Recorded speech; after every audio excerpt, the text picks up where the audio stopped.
Welcome to a somewhat impromptu Science on Tap. My name is Amanda Thomas, and I will be your host this evening. And I am outside because less than an hour ago, the power went out in my neighborhood and also in the neighborhood of some of our tech staff here. So they had to run over to another friend's house. So things are a little bit hectic here at the moment. So hopefully everything will work properly, but you get to see my side yard and my garden boxes. And I'm very pleased that you are here this evening to join us for Delicious Data, using flavor science to develop your palate, with Lindsay Barr, who is the co-founder of Draft Lab. And she was recommended to us by our speaker a couple of weeks ago, who spoke about fermentation, Dr. Kevin McCabe. He's worked with Lindsay before and spoke very highly of her. And she is a sensory expert who is an expert in beer. And so we are going to be talking about beer this evening. And hopefully some of you were able to go out and pick up the beers that we had excuse me, that we recommended that you pick up so that we can do a live tasting. We've never done that before either. And if you did not get the beers this evening, that's totally fine. There were 2 beers and 1 kombucha. If you don't have that, totally fine. You could still participate, no problem. Just it's something fun for those of you who want to join in on that. Those of you who are new to Science on Tap, we are an event series we've been running for about 7 years here in the Portland, Oregon area and in Vancouver, Washington. And our idea is that we want to have science be accessible and entertaining for adults in particular. And often we will have people have adult beverages, beer, wine, whatever, at one of our lovely theaters. Tonight we're taking it up a notch because we've got our online tasting here this evening, so it's another level of the on tap portion of our title. And we've been doing these events every Thursday night. We are going to be taking next week off, but the following week we will be back on Saturday night, and I'll tell you about that at the end of the event. We will be recording this event tonight, so if you want to do the tasting, or if you don't have the beers with you and the kombucha with you tonight, if you want to do the tasting later or you want to share it with your friends, you're welcome to do that again at some point after tomorrow. We'll be available on Facebook and YouTube. So what you can expect this evening, I'm going to turn it over to our speaker here in just a moment. She's going to talk for 45 minutes, 60 minutes, somewhere around there. You have the opportunity to ask questions. You can type into the chat function or the Q&A function. If you're watching through Zoom, you can also make a comment in the comment section on Facebook. We have people who are watching those, and they will be sending those questions to me, and I will ask our speaker as we, at the end of the evening, around 7:50, 8 o'clock, whenever she is finished with the presentation. And then afterward, she may stick around for a little while afterward and answer some more questions once the official program is over. And also, just a quick plug, we are doing these events for free because we think science education is important, and it's important especially now. And we want it to be fun and accessible to as many people as possible. And so we can't do it without your help. So if you are available or able to, in a position to help donate a few bucks, it would be lovely. You can make a one-time donation through our nonprofit partner, Make You Think, or you can join us on Patreon and get some of our cool Science on Tap swag. So I will put that link up at the end of the evening as well. I'm going to stop sharing my screen, and I'm going to invite our speaker. Lindsay Barr is going to talk about beer and flavor and all sorts of good stuff. So thank you so much for being here. It's a good time. I'm pretty honored to be a part of this really cool community that you guys have set up. Even though it's remote, I think that we're going to end up having a really good time. Like Amanda said, you don't have to have the beers in front of you and the kombucha in front of you to learn something today. But if you do, it's just going to enhance the experience, and you'll be able to, of course, like drink beer, and we can have a fun conversation about it. So anyway, I am going to go into, we are going to be using one of the apps that we've developed over the years called SampleOx to do a tasting together. So we can all see our live tasting data together, and we can look at the analysis of that, see what everybody else is experiencing, and also kind of run a bit of a competition with it. We'll be able to actually see which participant is closest in their scores to the professionals rating. So we're going to be drinking a Sierra Nevada beer, Fat Tire, and kombucha as well. And we did get professional evaluations from those folks, so you can actually compare your palate to the professionals. So if you guys want to, then download, if you haven't already, SampleOx, SAMPLE, ox as in the animal. And that's all you need to do right now. Just download that on your phone, and then we'll be able to go through it together in a minute. Cool. Thank you for being patient, everyone. You can see my screen now, I am quite sure. So that's awesome. If you didn't already get it, go ahead and download the SampleOx app on your phone if you would like to participate in the tasting live. That's all you need to do for now. I'll be able to bring you through everything else in a minute. So, hi. Here we go. I'm a sensory scientist, like Amanda said. I came from the craft beer and brewing world, and am also a co-founder of Draft Lab Sensory Software. And when I tell people that I'm a sensory scientist, my elevator speech is that I help companies build products that their consumers want to consume, so the right product. And I also help companies make sure that that product is being produced consistently across facilities with different raw materials, between different panelists and that kind of thing. So basically what we're really focused on is creating the right thing for the right consumer, and then making sure that we can do that consistently over and over again.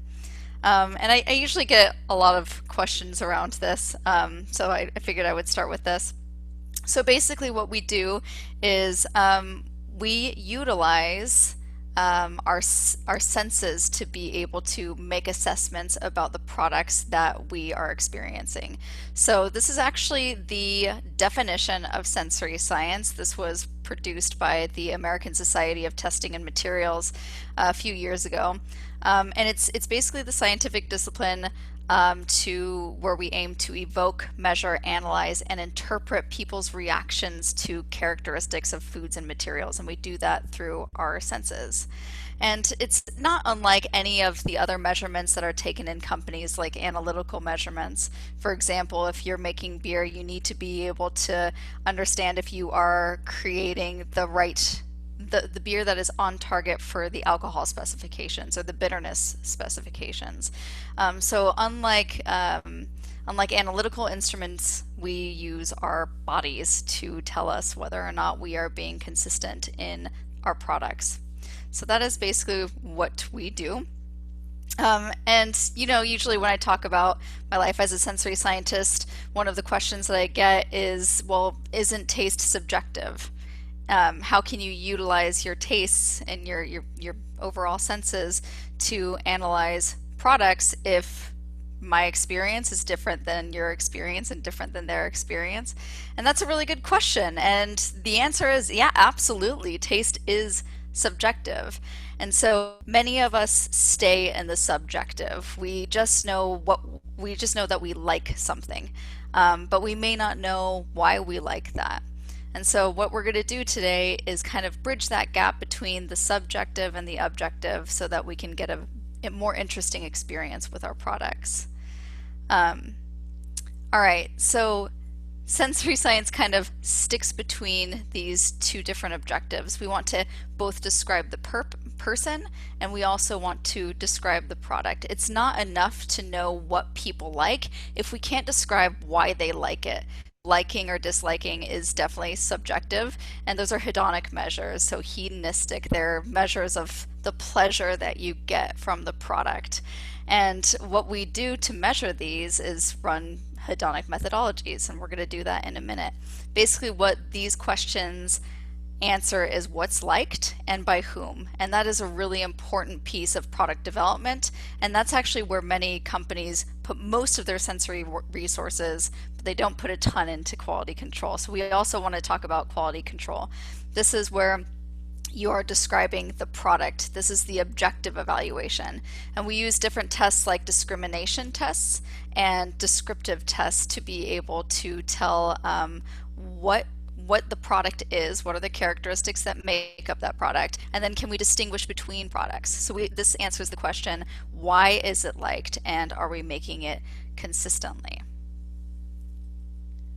So today, what we're going to do is we are going to learn more about our senses. We're going to talk a decent amount about our senses, and we're going to utilize that information. Just knowledge about ourselves is oftentimes enough to be able to hone in those senses by using what we know about them.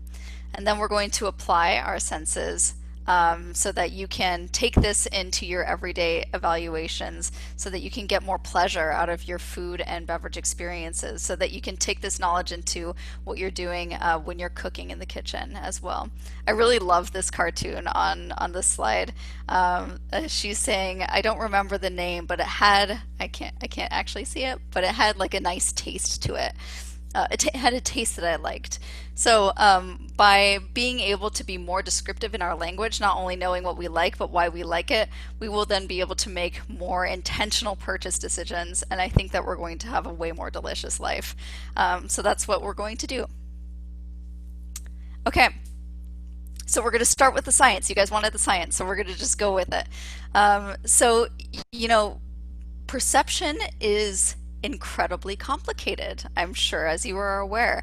Unfortunately, the mechanism for which we perceive something isn't as simple as stimulus response. We don't just perceive the characteristics of the stimulus itself. We add in a whole bunch of different things. We add in our psychophysical processes and our judgment in order to get into perception. And so the psychophysical processes are our abilities to just detect and to discriminate. And we all have variable ways of detecting and discriminating between the stimulus. So for example, detection. How many of you guys in here think that it is impossible to have too much garlic in your food? You are somebody that adds like 17 cloves of garlic to everything that you enjoy. I'm sure probably quite a few of you if you're raising your hands. I hope you're raising your hand at home. All right, and I'm sure some of you in here also don't like garlic so much, or you do like it, but you think that there is a such thing as too much garlic. I just started living with my sister and we disagree on this fact. I am somebody in the camp of there can be too much garlic, and she is in the camp of there is no such thing. So my detection threshold for garlic flavor is lower than hers. So I detect more garlic at a lower level, and so I don't really need that much. Her detection threshold is much higher, so she needs a lot, or she might just really like it a lot, and so she just has to get more and more of it. So this is our ability to detect. I am more sensitive to garlic than she is, and so I don't want so much in my food. We also have different abilities for discriminating between products, so discerning the differences between products.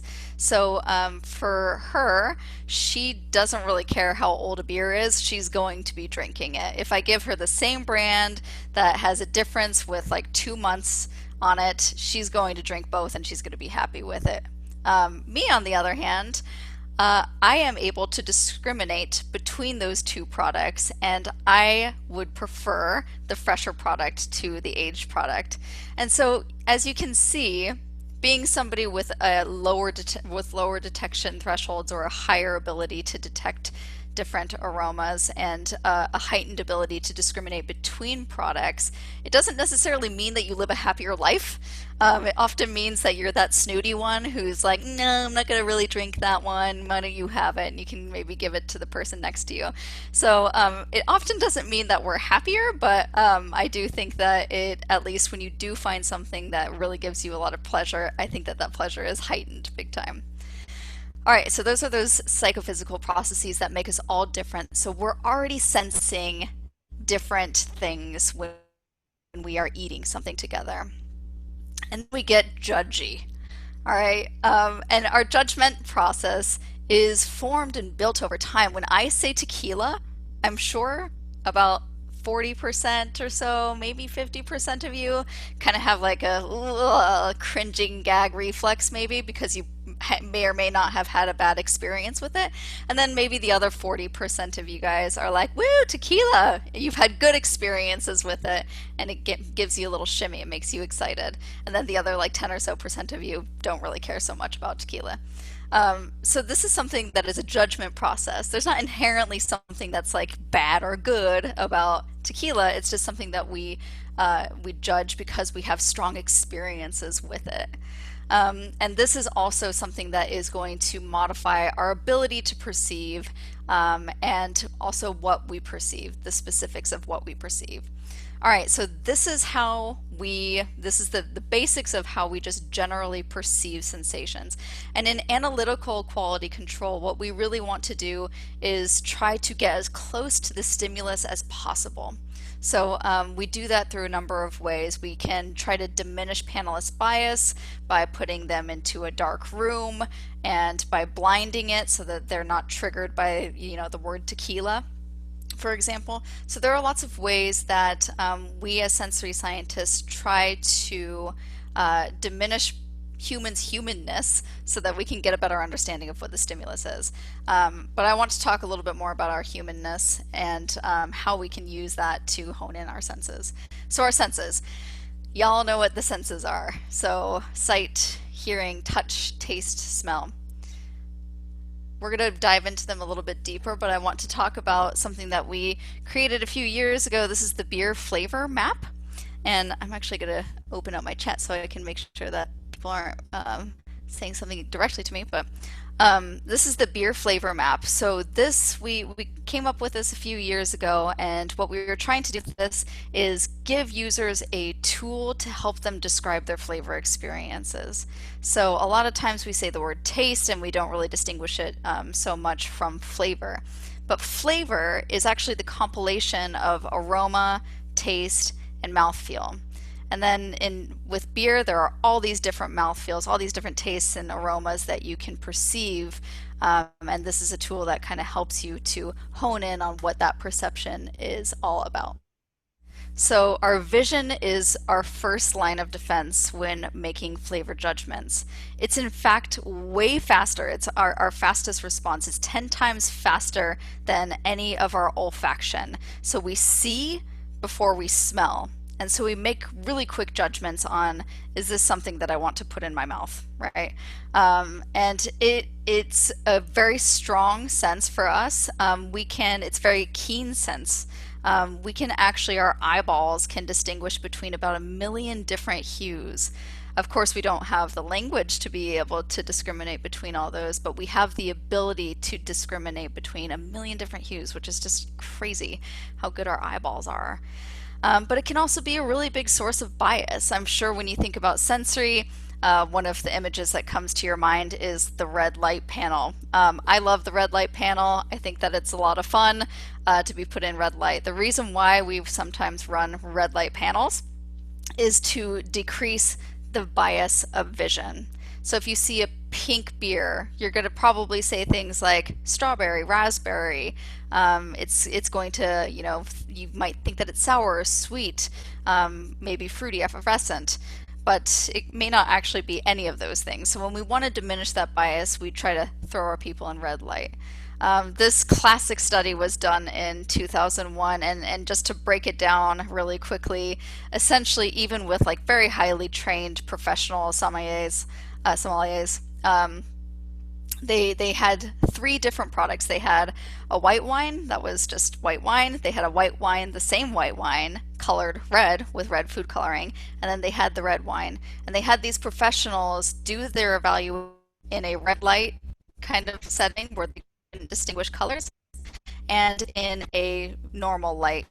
The professionals were able to use the same descriptors for the white wine that had red food coloring and the white wine without food coloring, but then when brought into normal light, they were using red wine descriptors to describe the white wine. So even with highly trained people, it is very strong sense and it is very biasing occasionally. All right, so that's vision. I'm just going to go real quickly over that. Now I want to talk about mouthfeel. The part of the mouthfeel beer flavor map is irritation, afterfeel, body, and effervescence. And we're going to talk about those things in a little bit more detail, but not too terribly much. So mouthfeel is really important. This is the touch that we are interested in. It has a direct impact on the acceptability of our food. You would reject a flat beer, presumably, unless unless you knew it was going to be flat.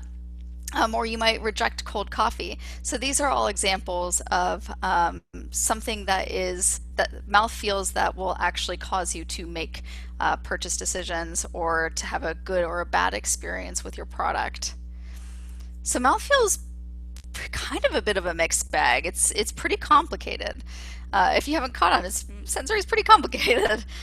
We have two different ways of perceiving mouthfeel. There's the physically induced sensations. These are the kinesthetic sensations, thinking of your body in space, the kinesthetic sensations. And the chemically induced sensations, the chemogenic sensations. So when you think of kinesthetic, it's the tactile, thickness, weight. I have a picture of peanut butter here to be a descriptor of something that is like thick and heavy and has a thick body and is very weighty. Your tongue is going to perceive that by kinesthesis. And then we also have chemogenic responses as well.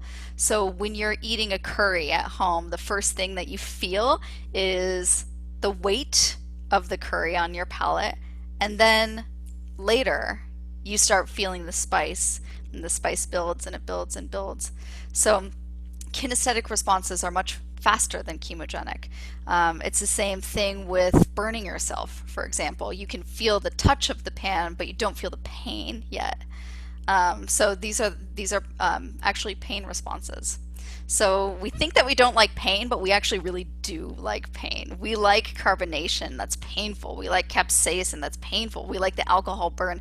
We like pain in our food and in our beverages.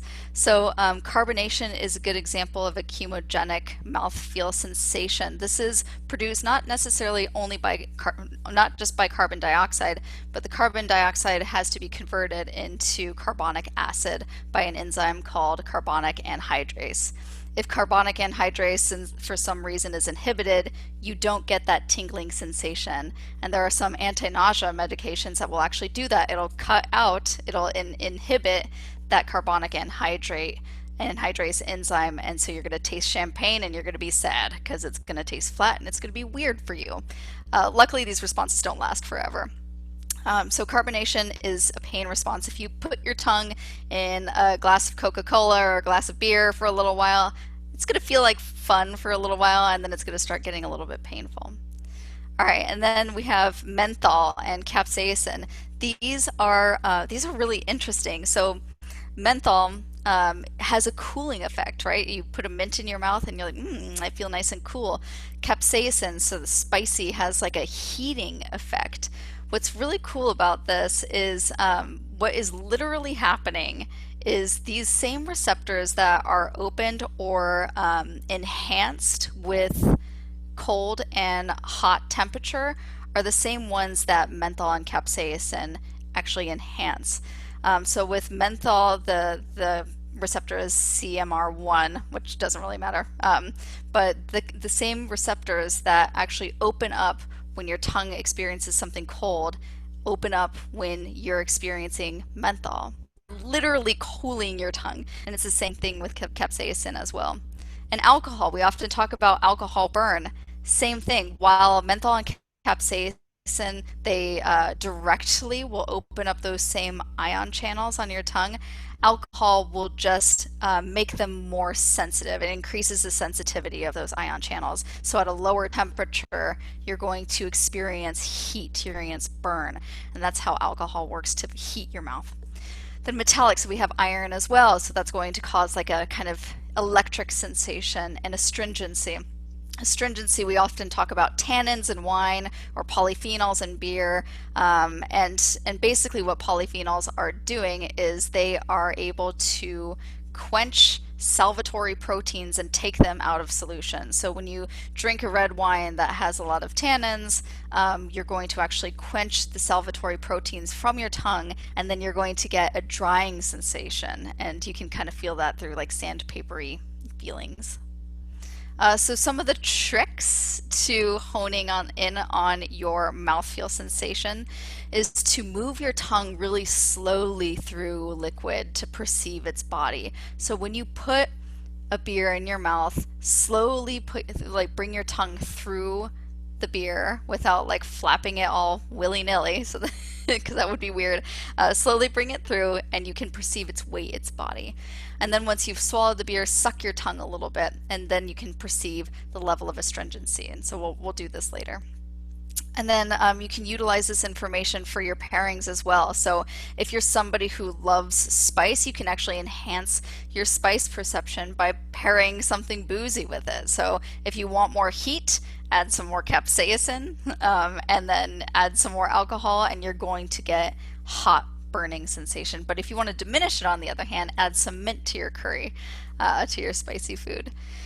And then that astringency thing. I mean, we talk about astringency as being a negative thing, but it's really not. I mean, why do wine and cheese go so well together? Cheese has, fattiness that kind of coats the tongue, and wine can actually quench a lot of those proteins out of solution and act as a cleanser of your palate. So you can do this also with really hoppy beers. Hoppy beers have a lot of polyphenols, and they can do the same thing. All right, so aroma. Aroma's such a mixed bag. What we did here is we did a literature review to come up with many of the different aroma sensations that have been described in beer, and those are all available on the beer flavor map over there. All right, so that's obviously a really complex part of the beer flavor map, and so we're going to talk about why. How we smell, how we perceive aroma sensations are twofold. Orthonasally, so in the nose, when we're smelling in the nose, and then retronasally, so as we are breathing out of our nose, we also are smelling.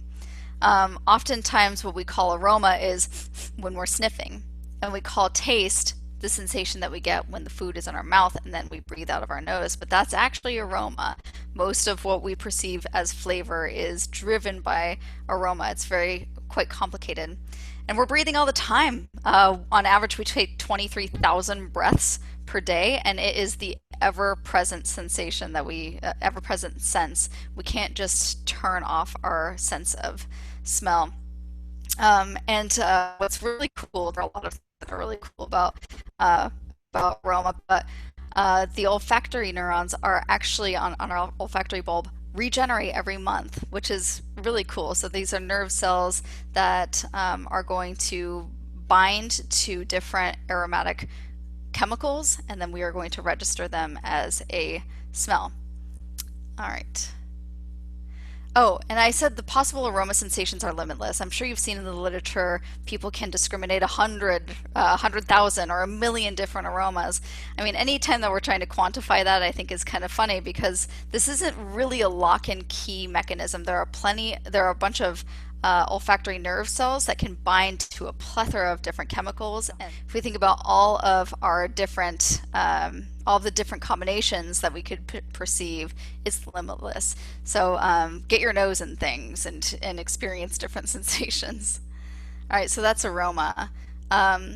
Aroma language is really difficult. A lot of times we say, I like it, I dislike it, staying in the subjective, but describing what's happening with our aroma can be really difficult. First of all, we prefer blended taste, so it's very rare that you just get one chemical and you can smell that and call it what it is. And also, if you think about where our olfactory bulb sits, it's very close to our limbic system. It's very integrated with our limbic system. And so we have a very fast memory response with aroma, but it's a way slower process for us to be able to identify what's going on. If you think about where the frontal lobe is, where our language centers of the brain are, it takes a lot longer to get there. I'm sure you've all had an experience where you've walked into a room and you've taken a breath and you're immediately brought back into something.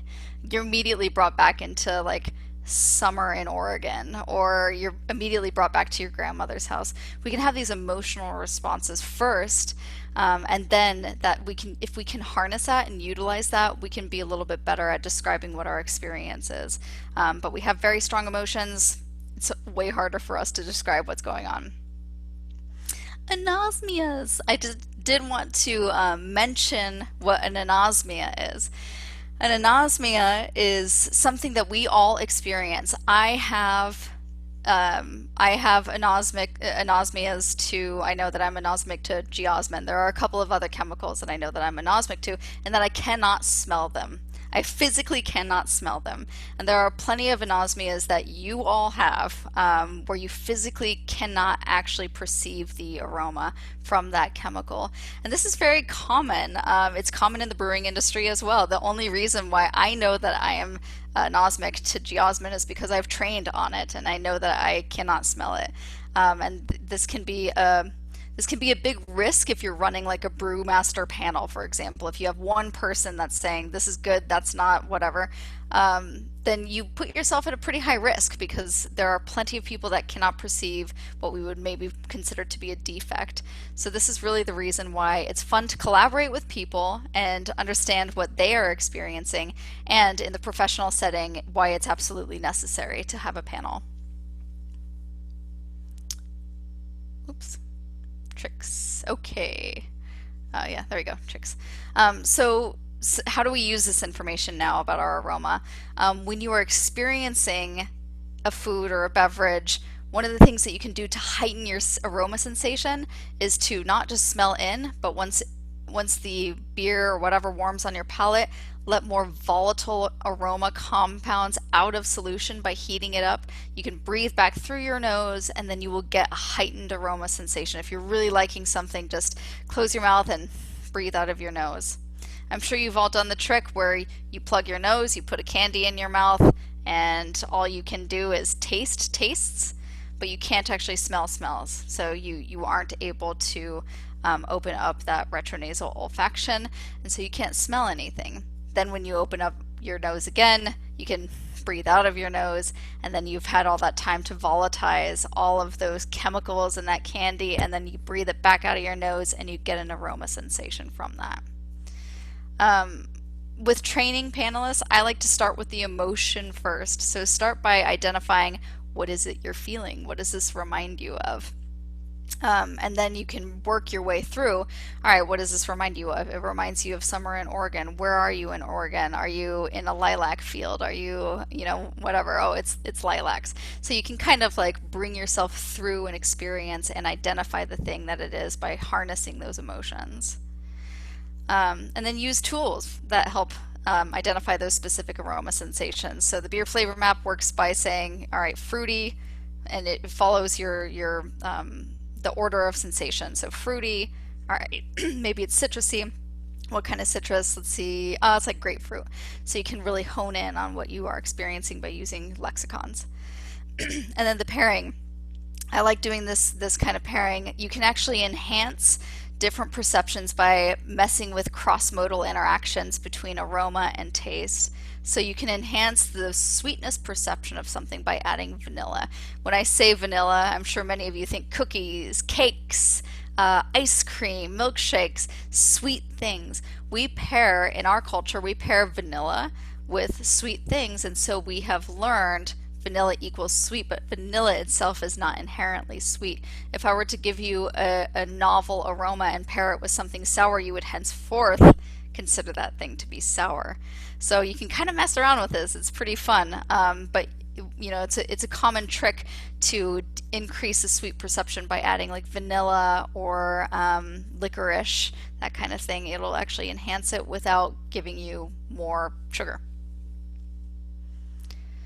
Taste. All right, so tastes. There are only a few: sweet, salty, sour, bitter, umami, fatty.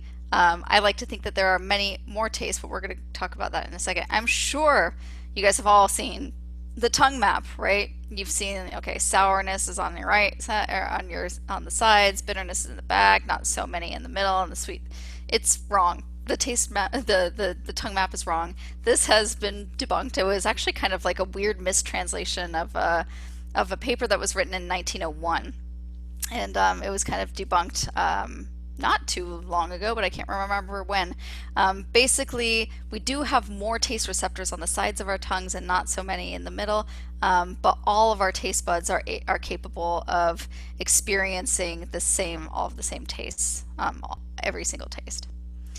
So this is really more what it looks like. So on our tongues, if you stick out your tongue, you can see those little grooves on your tongue. Those are papillae.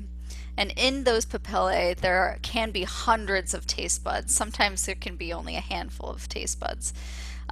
There are different types of papillae. So there's the folate papillae, the filiform, and the fungiform and circumvallate. And as you can see on this map, in the back of your tongue, you have hundreds of taste buds in those papillae, and so you really have to get your food all the way back there. In fact, scientists have just discovered that you have taste buds all the way into your gut, which is just wild to me. So cool. So filiform papillae, they are only tactile, so they are going to experience those mouthfeel responses. And then in the front, you don't have really too many. So basically, the food gets into your taste bud, chemical responses happen, and you perceive tastes. In order to be a taste, you have to fulfill some specific criteria. You have to be a unique class of stimuli. So sugars, for example, for sweetness, like alpha acids for bitterness. So you have to have a certain class that elicits a specific response. And then you have to have taste receptor cells that are specific for that class of stimuli. So for sugars, you have to have specific taste bud receptors that perceive sugar. And then you have to have a specific taste transduction pathway to your brain that is different from other tastes. And then you also have to have a perception that's independent of other taste qualities. So different bittering molecules, they're not all different tastes. They all elicit the same response, even though they are different molecules. They still elicit bitter response. So we often talk about this tastes like, this smells like, and this is how we kind of convolute the difference between taste and aroma. But a nice trick is if you're about to use the preposition like in a sentence, it's very likely you're about to describe an aroma. So if you say this tastes like chocolate, you're describing an aroma. It actually smells like chocolate. I know it's a little mind-blowing, but if you say this tastes sweet, you did in fact just talk about a taste. All right, I'm sure many of you have heard about super tasters. Many of you maybe think that you are a super taster. I think you guys are all super tasters. But I did want to talk about super tasters a little bit because I almost always get this question. This is a group of people who are especially sensitive to a bitterant molecule called prop. This is how the study was done. And basically what this study found is people who are sensitive to that prop bitterant molecule, more sensitive, are super tasters. And then they correlated that with the amount of papillae that you have that is visible on your tongue, and it turns out that super tasters tend to have more taste buds on their tongue. And so maybe you've done this where you've like eaten a purple candy or something, and then you like take out your tongue and you can see all of your papillae. If you have a lot of them, then you might actually be a super taster. This isn't always a great thing. About 25% of the world are super tasters, and about the other 25% are non-tasters. So in that they like don't even really perceive that bitterant molecule. And then the rest of them are somewhere in between. They're tasters, but they're not really super tasters. And it's not always a good thing to be a super taster. They have shown that if you're a little bit more sensitive to that bitterant molecule, you are more sensitive to like sweetness and sourness in some cases. Your aroma sensation isn't necessarily better than anybody else, but you can taste a little bit more. And so if you're somebody who just hates vegetables, and you have to add a whole bunch of salt to make it palatable, then you might actually be a super taster. And that's actually a thing where salt diminishes the perception of bitterness. That's well known. Pharmaceutical industry uses it to coat pills with salt. And so you might be that person who ingests more salt, and they have shown that people who are super tasters do ingest more salt, and they also ingest less veggies, but they also ingest less sweets as well because it's just too much. If you're a super taster, you probably hate IPAs because it's just too bitter, it's too much for your palate. So it's not always like going to be an enhancing thing for you, but it's good to know about yourself. All right, so some of the tricks for honing in on your taste sense: plugging your nose to experience taste without that aroma interaction can really help you hone in on the intensity and the different tastes that you're experiencing. And then, like I said, you can diminish bitterness with salt. So IPA and potato chips, classic pairing, and that's the reason why. There's also a thing out there called miracle fruit. I can't remember actually what it is, but you can get little miracle fruit tabs, and it will temporarily block your sour receptors, and all you'll perceive is sweetness. So that can be kind of like a fun thing to do with the kids. It doesn't last for that long. It lasts for a few hours, like max. But if you could eat a lemon like it's just an apple, and it's kind of a fun thing to do. So you can mess around with your taste buds if you want to have fun with it. All right, so I kind of want to wrap this up so that we can get into drinking beer finally. So in kind of to wrap it all together, if you're really intentional on developing your palate, there are really only a few things to be aware of. First of all, any philosopher out there knows that knowledge by acquaintance is greater than knowledge about a thing. So I just talked to you about a thing, and now it is up to you to become acquainted with your world. Smell the roses, as it were. Start as early as you can, so get your kids into trying to describe their sensations early on instead of just yummy yucky. And pay attention. Pay attention to your surroundings. If you smell something nice on a walk, then stop and smell it and really take time with it. Jasmine is burned into my brain. I smell it on my walks and it is burned into my brain, and you will be able to do that as you pay a little bit more attention. And then try to build subconscious connections. We're going to do this in a minute. When you are evaluating a beer, when you are evaluating something, maybe eat it with your left hand. If you're right hand dominant. Do something physically with yourself that tells your brain, I am now in evaluation mode and I'm being really intentional about what it is I am experiencing right now. So try to build those subconscious connections, and then say to yourself maybe over and over when you're smelling the jasmine, jasmine, jasmine, jasmine, jasmine. And if you do that, you build those connections over time in your brain. And then break it up. So we just talked about visual, ortho, and retro aroma, taste, and mouthfeel. So when you're doing an evaluation, break it into those different categories. And then get some help with a common lexicon. Lexicons exist out there. Draft Lab, we've built a number of them. And if it's interesting to help you to build your language, then check those out, and we're going to use those in Sampleox as well. And then collaborate and get feedback. Like I said, we all have different ways of perceiving. We all may be anosmic to something, or we all have different judgment processes or psychophysical processes that we go through. So as you talk to people about their experience, you can maybe get a greater understanding of what the flavor is all about. And then practice. Just keep eating and keep drinking. And of course, don't take yourself too seriously with all this. So let's go ahead and do a tasting, shall we? I want to get into Sampleox and mess around with what this is going to look like. I'm going to actually project my phone for you so that you can see what we're doing. So this is what my phone looks like. Hopefully you guys can see it. As you can see, the first event up there is Science on Tap, so that's us. And all you're going to need to do is open up Science on Tap, and then you'll be able to see our 3 products. I already evaluated the fat tire, and I'm going to go ahead and bias you guys now, but who knows? Who knows what's in fat tire? So you guys can go ahead and do your evaluation independently. I'm going to pull this down a little bit. All right, so let's go ahead and open our fat tires. Hopefully yours is a little colder. Actually, mine's perfectly cold. All right, so you can go ahead and pour it about halfway in your glass, and you can see what the color, the foam, the clarity, the lacing all looks like.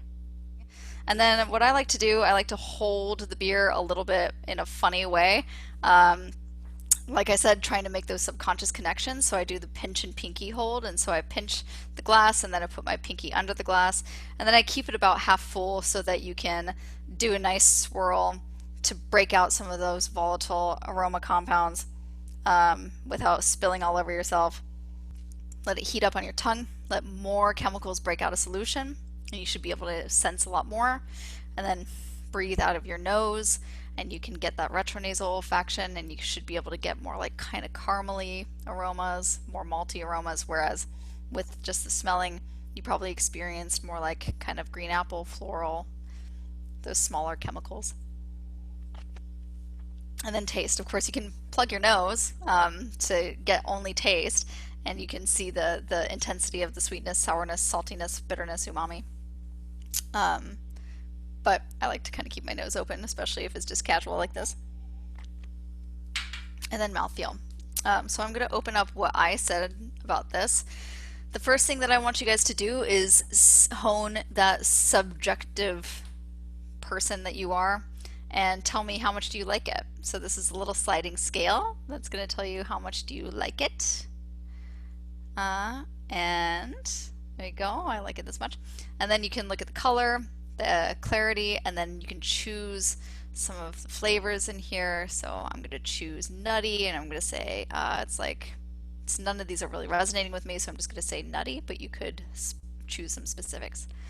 All right, so once you're done with that, you can say how sweet, salty, sour, bitter, and then the intensity of the body, carbonation, alcohol. Like I said, you might not want to copy me exactly. Who knows if I'm right? And then you can just go ahead and click this little check mark and then go into your Sierra Pale. And if you want to, you can do the kombucha as well. Or if you're not drinking beer, just do the kombucha. If you're not doing anything, then just keep looking pretty. And so while you guys do that, how I like to roll here is as you guys are doing your evaluation, I don't want there to be too much dead time. So as you guys are doing your evaluation, go ahead, and I can go ahead and start answering some questions if you'd like. And so I'm just going to end up just sharing, I think I'm just going to end up sharing my face if that's okay. I'm just going to stop the share for now, and then I'll put it back on my phone when we look at all of our data. All right, so Amanda, if it's cool with you, I'm just going to take some questions. But all of you guys who are participating in the beer tasting and the kombucha tasting, I want you to do your evaluation while I am taking questions so that we can go through the evaluation in however many minutes, 10 or so minutes. Great. Can you hear me? I can. Cool. Had a couple questions specifically about the tasting that we're doing. Somebody was asking about lacing. Can you explain what that is? Yeah. So you guys are nerds. Color, clarity, foam, lacing, those are the main things that I think about when I am evaluating a beer in an analytical sense. The sample ox is a tool that we wanted it to be able to be utilized really quickly. And so we only have color and clarity, I think, in there right now. But lacing, if you guys are going to be really analytical about it, unfortunately, I don't have a good example of lacing for a number of reasons. It could be because my glass is maybe a little bit dirty, but lacing is the what would be like equivalent of like wine's legs. So as you swirl your glass and you have that foam clinging to the side of your glass, that's lacing. So it's basically the foam proteins that are sticking to the side of the glass, and it is an indication of quality. If you see really solid lacing on a glass, it means you have a clean glass, because otherwise you would have like fats that will actually prevent that connection from happening to your glass. So you have a clean glass, and you have a beer that has really solid foam proteins going on in there. My professor in grad school, Charlie Bamforth, called them cathedral windows in his very like elegant, beautiful way of talking about beer lacing. So when you get those cathedrals down the side of your glass, you know that you have something that is in a clean glass and has really solid foam proteins. I apparently did not clean my glasses so well. All right, what else? What other brain busters do Another you have? question about glasses is sometimes beers taste different when out of a glass compared to out of a bottle, or from wine in a glass. Anyway, why is the vessel you drink it out of, how does it affect on it? Yeah, that's a really good question. And in fact, I've heard that anecdote multiple times. And so when I was at New Belgium, I did an experiment one day just to see what it was all about.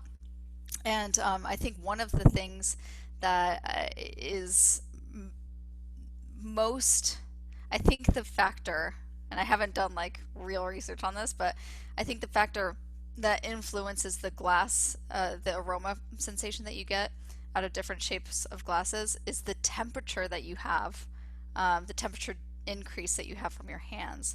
And so I don't know if you've seen, like, I think Sierra Nevada has a glass, like it's, and if you hold it as intended, your entire hand is around it, and so you're actually heating it a lot faster. And then it has this bowl shape, so you're trapping aromatic molecules in there, and then you're able to like get a little bit more that is volatilized and then trapped in that headspace.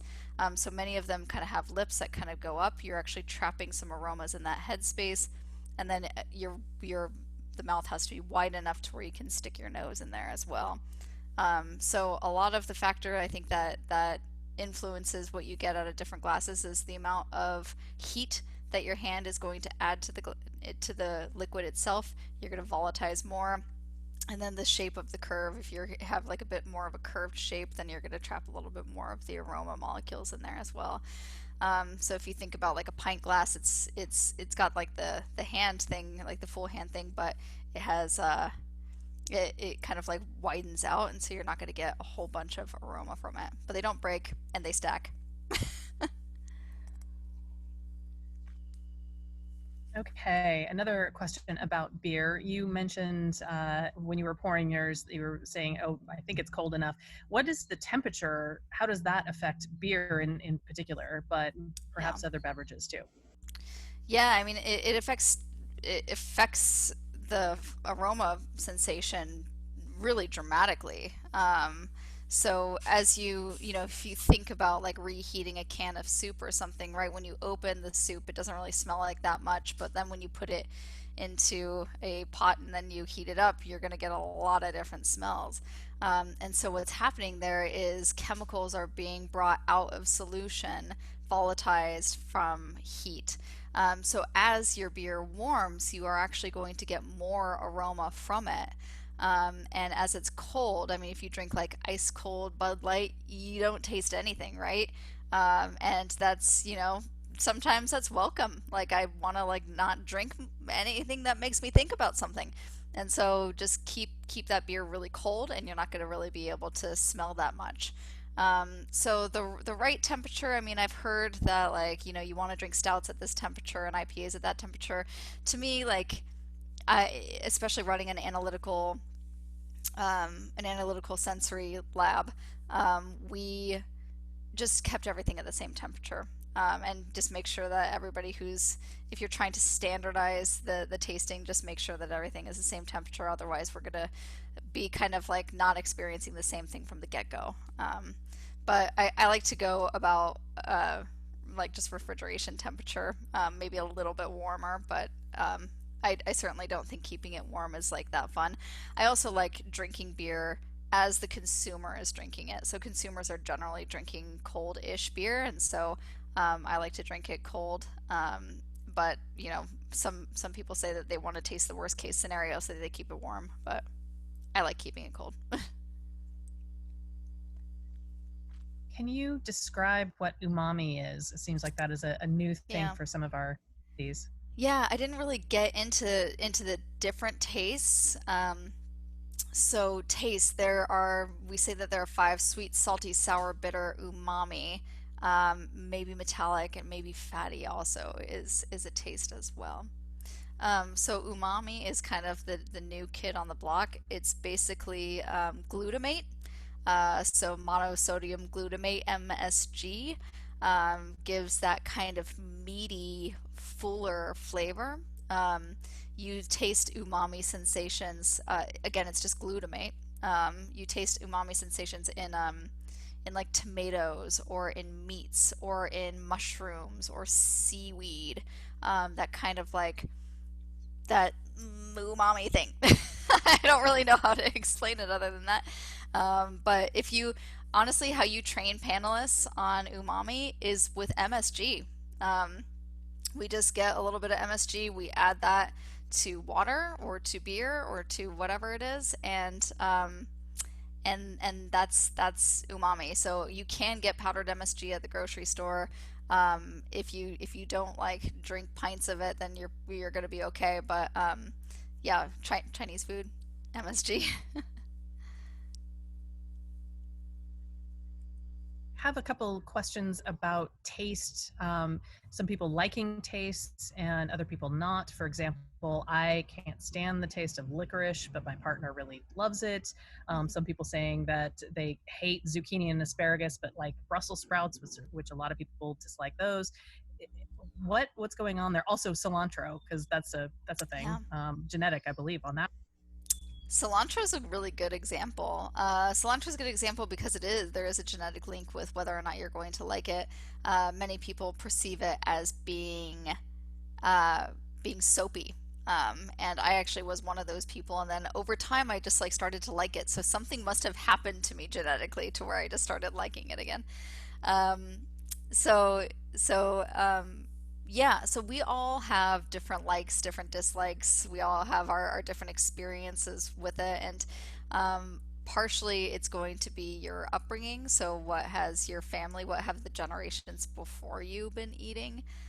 So what have you been experiencing, even like on an epigenetic level?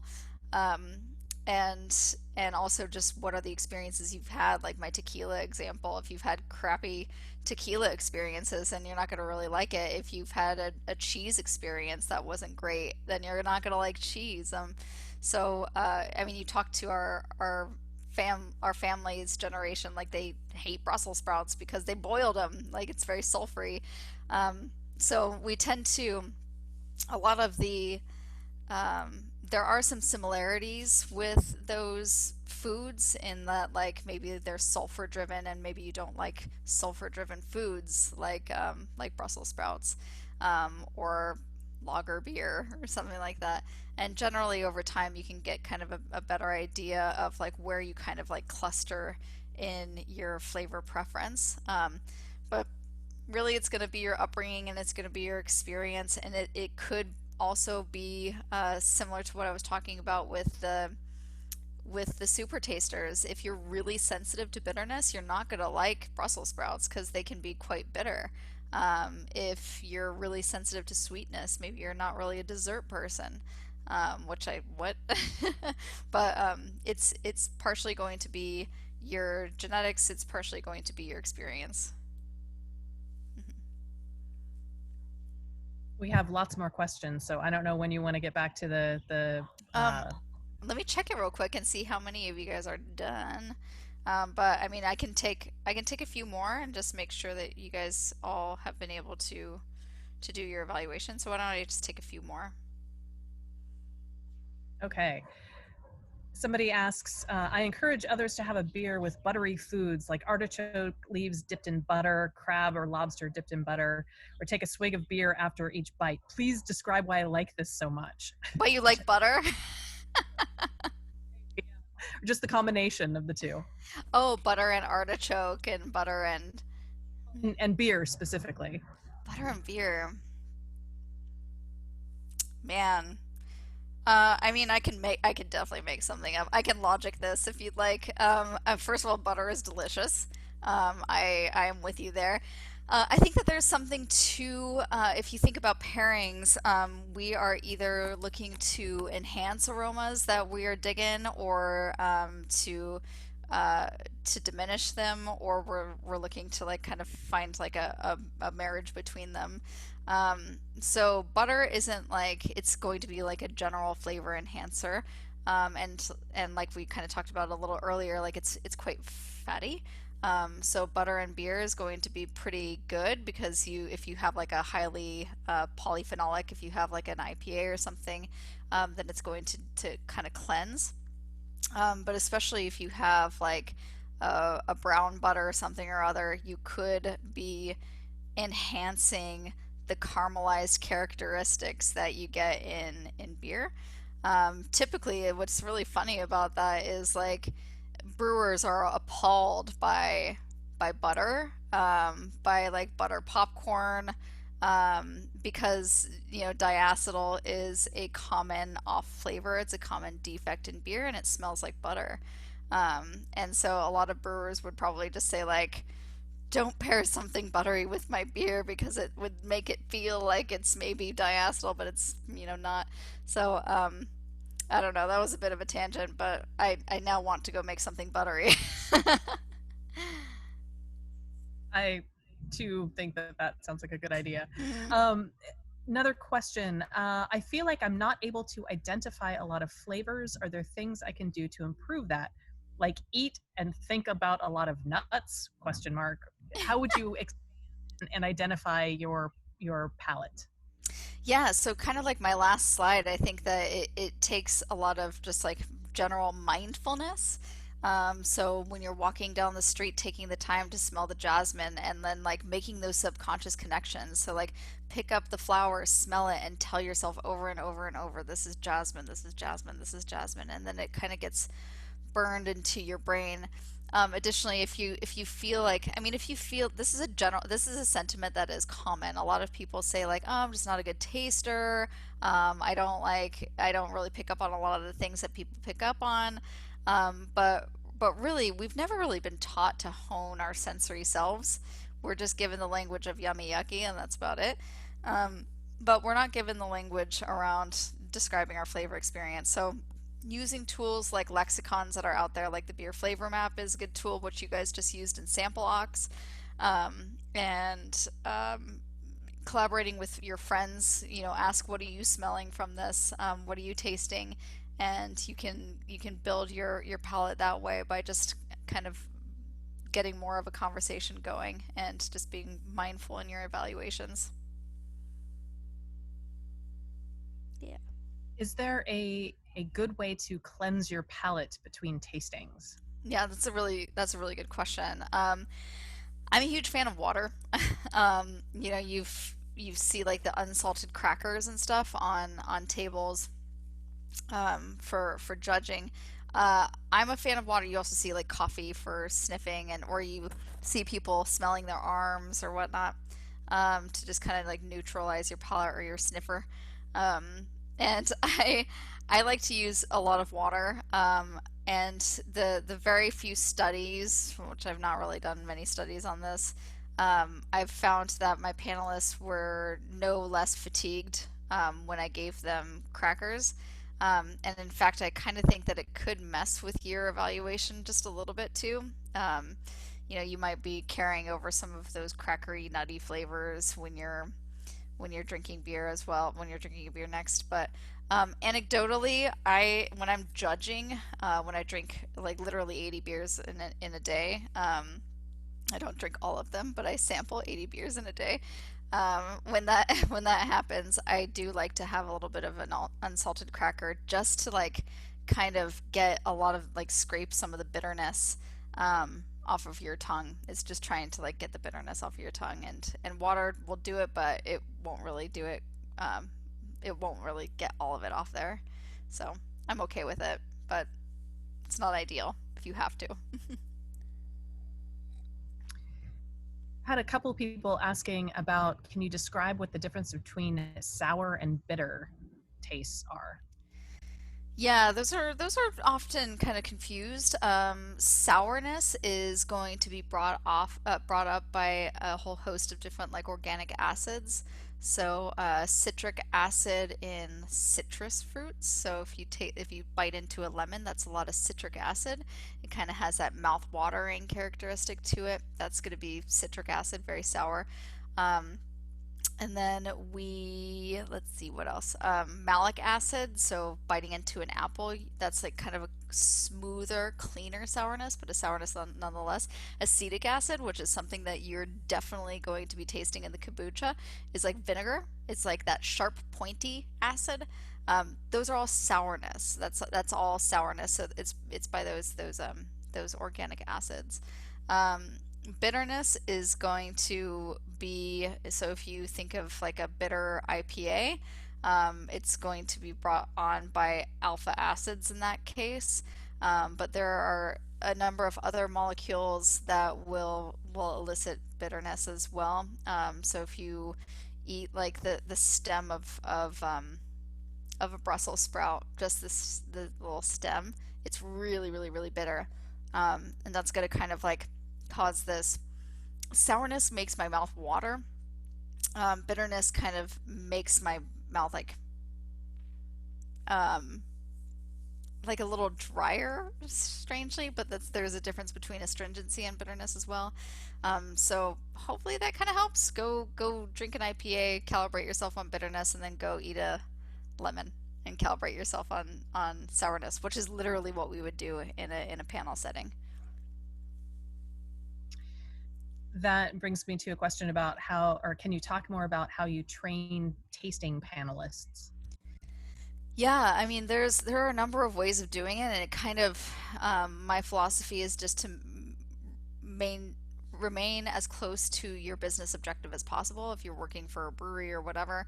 And a lot of times the business objective is going to be, I need to know what my beers taste like, and so calibrating based on growing their language. So a lot of times if you're making IPAs, it might be really important for you to be able to know the difference between a citrus aroma and a stone fruit aroma and a tropical aroma. So go buy citrus, stone fruit, tropical aromas, smell them, have a conversation with your panelists around what makes them similar or different, and try to actually describe them without using the words themselves. So that's, one way of doing it.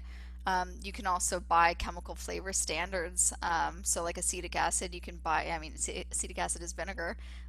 If you want to train yourself on what acetic acid is, it's literally vinegar. So you can go to the store, buy some vinegar, put it in your beer, and you will give yourself a little acetic acid training. So that's one of the ways that we do it by we know some chemicals that we want our panelists to be familiar with because they might indicate something that's up in the process. So we would literally just get acetic acid, put it in beer, have them identify what that is. So that's one way as well. So we also calibrate on the scale, and so adding a little bit of sugar or just table salt to beer, and increasing it incrementally and telling them, I want this to be a 10 on your scale. So calibrating what this is a 10. I want you guys to give me a 10 on this, and this is a 5. And then to give them some samples blind with those same intensities and see if they can actually do that. So there's a number of things. It depends on if you need to calibrate them on intensities, just on their language in general, or on off flavors or different attributes. Those aren't really easy things to do at home, but I mean, you can certainly do it if you want. Add some sugar to your beer. Make you kind of sad, but you'll be calibrating yourself, I guess. I have a couple questions about the olfactory bulb. One, whoops, just move the screen. If it regenerates, then how is smell so closely associated with memory? Isn't that crazy? So the olfactory neurons will actually regenerate every month, and they will grow back this essentially the same as they were before. That is one of the mysteries, as far as I know, with like how we perceive aroma. The olfaction is really fascinating. I think you can go down multiple rabbit holes. I mean, the olfactory nerves are the only nerves that extend, protrude out of the brain, and they're the only ones that regenerate like that. And there are millions of them. So it's very interesting to me. And what's good about that is if you've had a head injury, if you've like severed some of your olfactory nerves from your bulb, you can sometimes that connection can grow back. Complete anosmics, people that are anosmics, they can't smell anything. Usually that's caused by severing your olfactory nerves from your bulb, so you actually can no longer smell anything. That is a massive head trauma. But often you are able to regenerate those and build those connections back. So if you've been in a head injury, you've noticed probably that your aroma sensations are different, and over time they end up kind of coming back, which, I don't know, aroma's crazy. Somewhat related, somebody asked about ortho retro. Can you give some more examples or explain a little bit more about that? Sure. So if you want to kind of mess around with it, so aroma, in order to smell something, it has to be volatile. It has to be able to, the chemical has to be able to float up to your olfactory nerve and be registered as an aroma. So it has to be volatile. Tastes aren't volatile, so they have to seep into your taste pore, and then you're going to register it from your tongue. So they call them tongue taste sometimes. So in order to get orthonasal olfaction, breaking it out by swirling or by heating, you're actually pulling up, when you're smelling, you're pulling chemicals up into your nose and you're registering it as an aroma.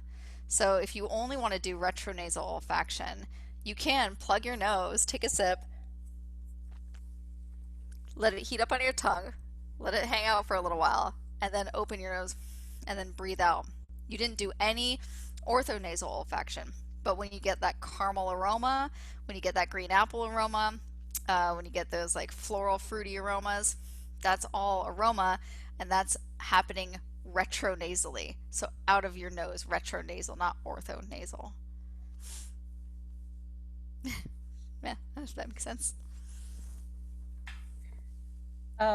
Where would you buy some of those odd flavors to train your senses? I guess you mentioned Yeah. using vinegar or sugar, but any other suggestions? Yeah, I mean, there are chemical producers, like food grade chemical producers that do this for the brewing industry or for other industries. Rox is one of them, Flavor Active's one, Seal. There are a number of them out there that will purify, powderize, and they can send you those pure kind of capsules. There's a company called Linnaeus, so the nose, that does just like little aroma pots, and you can smell them. Yeah, there are a number of things. They're all like moderate. They're like all a little expensive, and so they're really made for like professionals. But yeah, that's kind of what I would do. Or just try to find those kind of grocery standards. You can go buy like butter flavor and train yourself on butter popcorn, or on diacetyl. You could go buy like circus peanuts, and train yourself on isoamyl acetate. Like there are, you know, a lot of like the candies and stuff that exist are all just purified chemicals.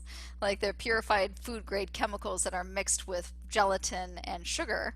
And so like candy banana runts, that's like isoamyl acetate. You can actually, that's what the chemical is that makes Hefeweizens banana-y. Um, so like you can I mean, you have to like accumulate this like weird knowledge over time, I guess. But like, you can often find like candies and stuff with the chemicals in there that will help you. So we're getting towards the end. So I don't know if you want to talk Yeah, about let's the look at thing I it. Yeah, yeah. do have I was just getting into it. when you're. I'm sorry. Oh yeah. Okay. I this so yeah. Okay. Cool. All right. Save. I gotta finish my evaluation real quick just so that I can see what the results are. Okay. So I'm going to pull this up on my phone again. Science on tap. All right, so now you can see I've done the evaluations for all three of these. If you only did two, that's totally fine, or one. So now I can see if you go over into results right here, you will get an event score. So that is the score for all three beverages that we just consumed. So if you were able to evaluate all of them, then you had more points on the table. And basically what the palate score is all about is it gives you an indication of how closely you rated the sample to that of the professional. So we asked brewers at New Belgium, Sierra Nevada, GT, what are the characteristics of this product, and then if you rated it closely, you get more points essentially. So this will help you to develop your palate over time. Travis is a baller. That's me. I'm laser. I did all right. This is how it goes. So Dan Carpenter, nice. Anonymous. If you're anonymous, you just need to kind of go over here and you can register as your name and you can see where you ended up on the leaderboard. So I mean, we got a really strong showing here. We got 57 people doing the same evaluation at once. So Travis, you did the best, and then we're going to go and see. All right, so what can I learn from people around me? So I did fat tire. This little green check mark indicates the attributes that are verified. So they are the attributes that the professional also noted were in the sample. All of the red lines are what you said, and all of the blue lines are what the group said. So for this one I got 2200 score, and then I got it correct that it was an amber color, clear, and then a bunch of you guys said, you know, a caramel and nutty, grassy, low bitterness, medium. So there's all of that. Those are a bunch of the aromas that people were saying. And then the Sierra Nevada, so I didn't do so well because I did it really quickly. And these are the aromas that people noted: bitterness, the alcohol, carbonation. So you can see how what everybody else was saying. So a lot of people said toasty, walnut, chamomile, hay, honey. And then the kombucha. So high haze. A lot of you guys had high haze. I had medium haze.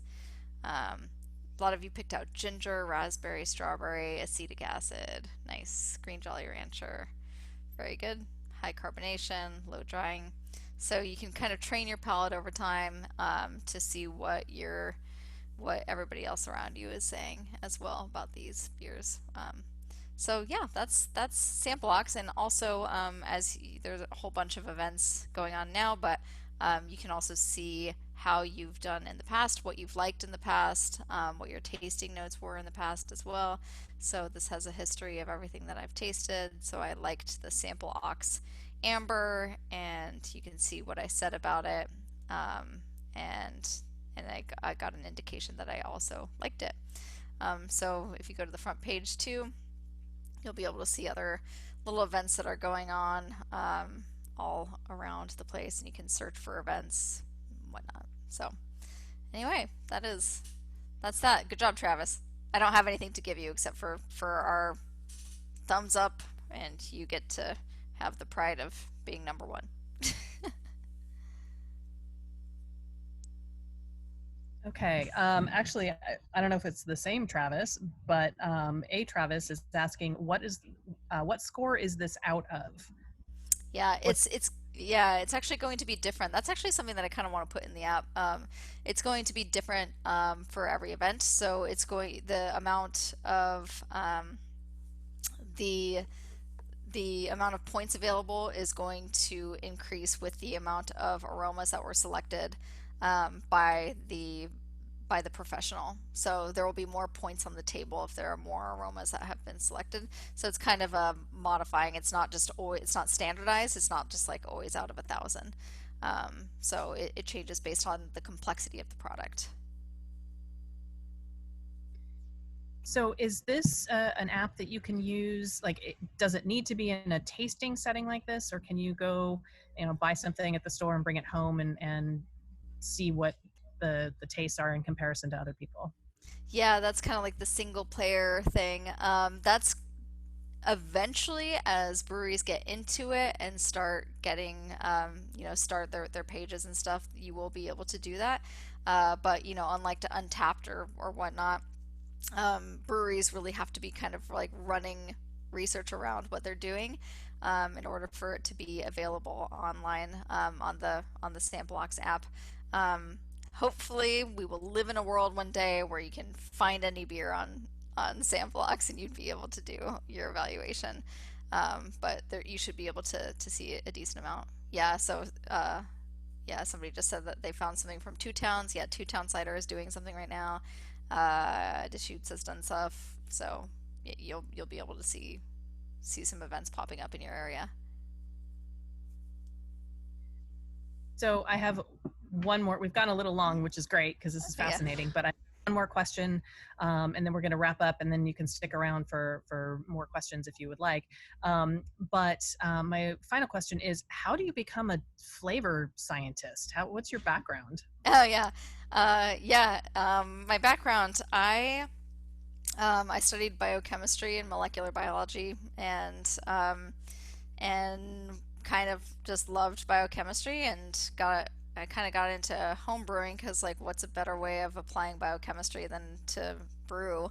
It is all just biochemistry. It's pretty complicated, and there's so much unknown about the process of making beer, and there are so many different variables, any kind of fermentation for that matter. So I kind of got into home brewing, and then I ended up continuing to kind of like seek out that passion. I went to UC Davis and did my master's in food science and technology, and I studied mostly beer and brewing and sensory. That's where I found sensory at UC Davis. I just loved the sensory classes, which were mostly offered through the viticulture and enology world.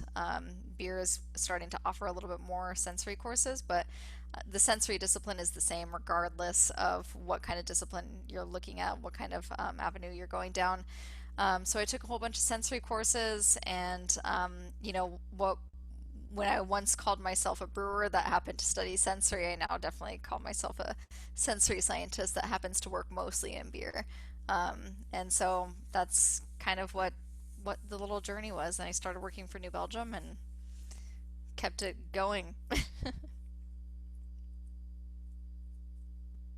Well, fantastic. Thank you. Yeah. If you are on Zoom, I encourage you to stick around if you didn't get your question answered, because Lindsay said that she'd stick around for a few minutes afterward and answer some more questions. But I'm going to share my screen and just do a few things to wrap up the end of the presentation this evening.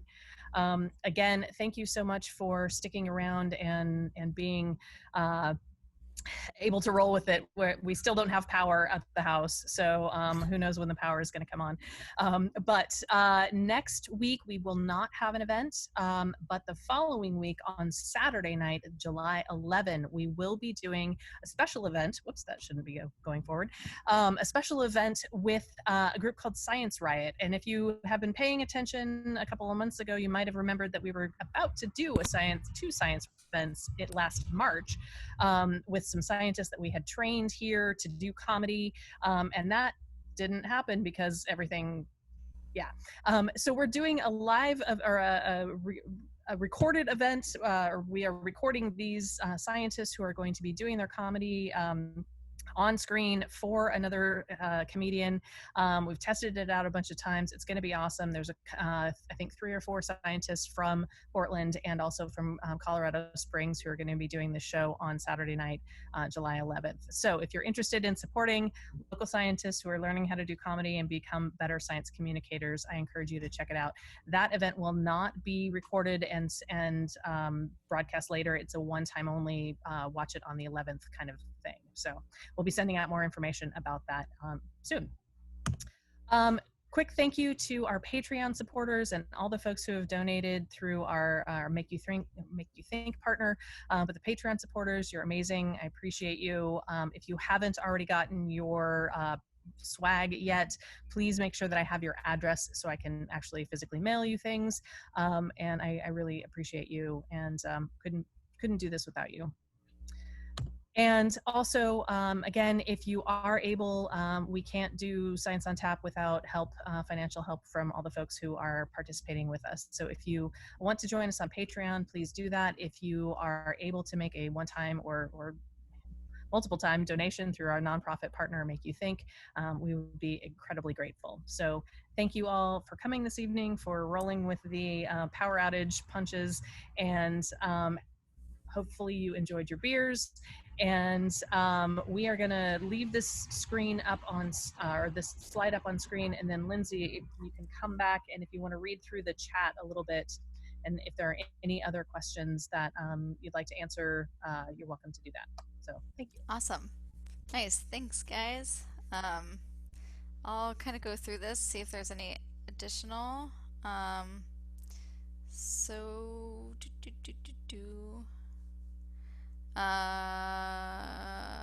I've used, so Travis used DraftLab to conduct homebrew club experiments. Can you use SampleOx? Just email me and we can talk about that. My email is lindsay@draftlab.com. AY. Thank you for the compliments. Why Ox? Ox was a fun thing. So first of all, we wanted an animal. We wanted a mascot. I think it's like just way more fun to have a mascot. And DraftLab is the first app that we made, and it's really created for professional brewers to be able to do quality and consistency evaluations of their products. And SampleOx is a little bit different. It's consumer focused. But the ox is an animal that can kind of like shoulder the burden of what was once almost incomprehensible to perform. So basically what's happening behind the scenes is consumer research. Essentially, people are, these breweries, these cider makers, these chocolate makers are trying to understand what is it that you guys like and why do you like that? And this will help them to develop products that are more in line with what you guys like. And it gives you more of an opportunity to understand what a little bit more about your palate and what you also like as well. So the ox is a powerful, strong animal that can kind of shoulder the burden of what was once almost impossible consumer research. Let's see, the difference between hops and malt. I can go over that really quickly. So because I got that a couple of times, the difference between hop and malt flavors, texture. Okay, so I'll talk about hops and malt. So, we talk about there being like hoppy beers and malty beers. The raw materials in beer are water, yeast, hops, malt. That's it. You can add spices and whatnot as well, but to make a beer, you have to have those 4 ingredients. And malt is any kind of malted grain. So malting process is essentially the sprouting and then the kilning of that grain so that you can kind of wake it up and get it going for you, because you're going to be able to use the malt in the brewing process to make sugar available for your fermentation. Usually malt has like really nutty, grainy, cereal, graham cracker aromas to it, and is sweet because it's full of sugar. So it's essentially any kind of malted grain. Usually barley is what we use, or wheat as well, but you can use a whole bunch of different grains and still be considered beer. Hops. Hops are a close relative to cannabis, and they oftentimes smell as such. They are plants that give both the bitterness and a lot of the aroma qualities to beer. When you boil hops, they turn bitter, and so that's where the bitterness comes from, and that's where you get a lot of your floral and fruity and citrusy aromas because they all smell different. So those are the differences between hop and malt flavors. You get a lot of sweetness from malt, you get a lot of grainy character from malt, and then you get bitterness and those fruity floral characteristics. Um, let's see. Um, I often dislike food or beverage because of texture instead of taste. Is there science behind this? I kind of think that, so the question is like, is there science behind why I like something that or why I don't like something that's like maybe gummy or something like that. I just went to China recently, and there were like a lot of like gummy, gooey kind of textures there, and it's not something that we really experience in the U.S. And so it's easy to just be like, "Ooh, I don't know if I like that." I think a lot of that is upbringing.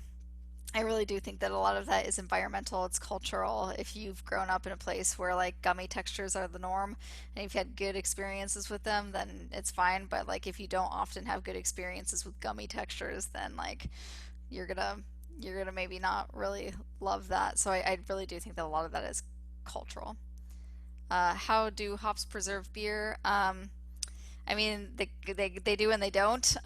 They are kind of preservatives in that they keep like bacteria and stuff at bay, but what is probably way more effective is the alcohol. So you're never going to really see a pathogenic species in beer, and that's because of the alcohol. You ferment that stuff out. But hops do also have some antimicrobial properties. And so they can also kind of help to preserve beer because of their antimicrobial properties. But yeah, but alcohol is definitely a bigger factor. Um, all right. Am I remember? While on tour at Deschutes in Bend, they had different tastes on a chart on their lab. One was cat urine. When I questioned this, their tour guide said that there wasn't a small okay. Okay, so you're referring to the question was about like cat urine taste in beer. Yeah, it's actually called catty. And or ribes if you're going to be nicer about it, or black currant if you're going to be way nice about it. I like to call it like ripe guava. I think it smells like ripe guava. And it is a chemical in hops that it's a sulfur in hops that make hops smell catty, and it is the exact same main aroma molecule that is in cat urine. So if you have a cat and you know that cat urine smell like, and you probably have some pretty negative associations with it, but if you like reframe that and you're like, it's like ripe guava, then it's actually can be really good. So a lot of times there are certain hops out there that are catty, and they are good. Like it's something that is notable and meaningful in beers. Like Citra hops are pretty catty, Simcoe is pretty catty, and we like those. It turns out it's kind of good in beer. But yeah. All right, I think it's kind of like taming down. So with that, I guess I'll bid you guys adieu. Thanks, Kevin, for the recommendation. Thanks, Amanda, for having me. And thank you, everybody, for showing up. It was really fun. And I'd be happy to answer any questions. Like I said, my email address is lindsay@draftlab.com. And I'm putting it in here right now. If you'd like to just chat and say what's up, happy to. All right. Thank you.